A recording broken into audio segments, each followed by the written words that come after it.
أهلا بكم. استجاب القدر فامتلكوا الحياة والبلاد، لها كان كل الحب والفؤاد، فهي الغاية والمراد. تونس ومصر النجاح كان ملهما والصدى يتردد في شوارع عربية وأخرى غير عربية، لكن خيبة الأمل قد تكون معدية. السيل كان عارما ولم تقوى عليه سدود المنطق، كل الكلام الذي لم يكن مباحا لعقود خلت قيل في يوم واحد، كل المبادئ المحنطة عادت إليها الروح، كل الخوف المجمد للدم في العروق ذاب تحت شمس الحرية، فأصبح البلد يعيش بسرعة جنونية.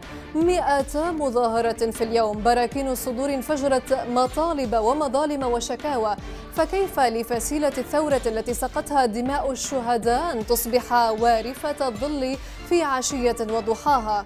الفزع الأكبر من سرقة الانتفاضة ومن الثورة المضادة ما زال يسكن القلوب، رغم أن زبد الطغاة ذهب جفاء، ولا يمحو ذلك سوى رؤية يد القضاء تقتص من المذنبين لتثلج الصدور وتشفي الغليل. لا أحد فوق القانون. الأشهر المقبلة ستكون حبلى بالقرارات، أمن وقضاء وتثبيت للمسار بالانتخابات. يشارك في تحليل موضوع الانتفاضة في تونس ومصر وقفة تأمل فيما تحقق واستشراف للمستقبل من تونس دكتور عبد الوهاب محجوب، أستاذ في علم النفس الاجتماعي، ومن القاهرة دكتور وحيد عبد المجيد، مستشار مركز الأهرام للدراسات. من الرباط ينضم إلينا الخبير المغربي دكتور عبد العزيز النويضي، أستاذ جامعي ورئيس جمعية عدالة. نبدأ الحلقة كما تعودنا بسؤال يتطلب إجابات مختصرة من ضيوفنا. أبدأ معك دكتور عبد الوهاب. دكتور، هل هناك برأيك من يحاول سرقة الثورة من أيادي التونسيين؟ إن كان المقصود من سرقة الثورة هو سرقتها من طرف الخارج، فهناك تماهي مع الثورة التونسية ولا سرقة، لأن الثورات لا تسرق. وإن كان من الداخل فهناك مفهوم يعبر عن الوضعية أكثر، وهو الركوب على الثورة. فالثورة لا تسرق، بل يقع توظيفها بطرق معدة متعدة. نعم. والمصطلح المستعمل حاليا هو الركوب على الثورة.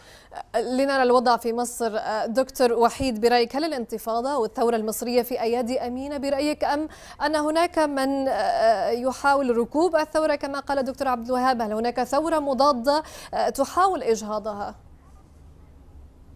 لا، من يركبون على الثورة عادة لا يكونون من الثورة المضادة، وإنما يكونون أحيانا من الانتهازيين الذين يحاولون الاستفادة من الثورة، وهؤلاء موجودون في مصر. وأيضا الثورة المضادة موجودة، أنه في كل الثورات أو معظمها على الأقل القوى المضادة للثورة تحاول إحباطها، وهذا يحدث الآن في مصر. الثورة المضادة لديها إمكانيات كبيرة وتحاول إجهاض الثورة من خلال استثمار هذه الإمكانات.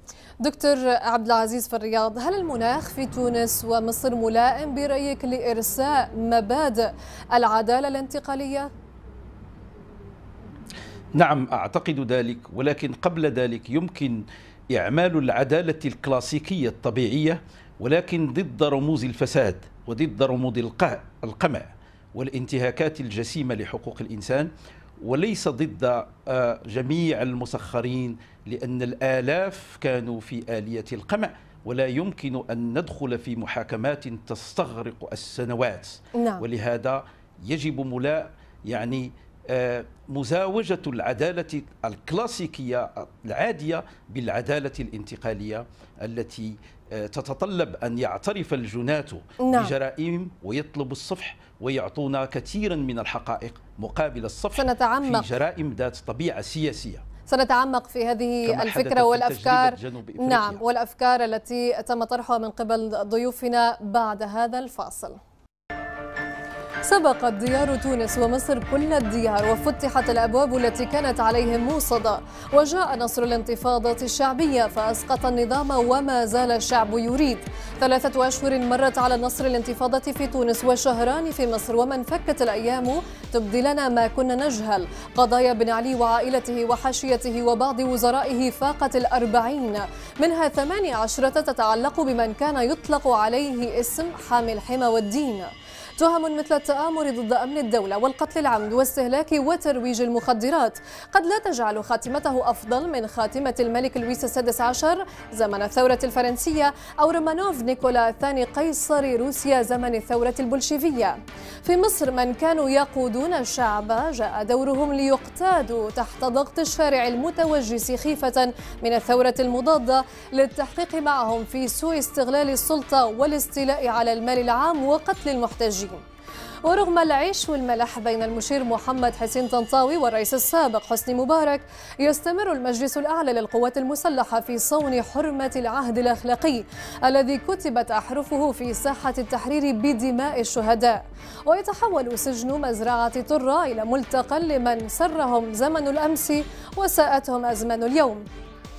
جمال وعلاء نجلاء الرئيس السابق حسني مبارك محبوسان على ذمة التحقيق ومعهم أبرز وجوه النظام السابق.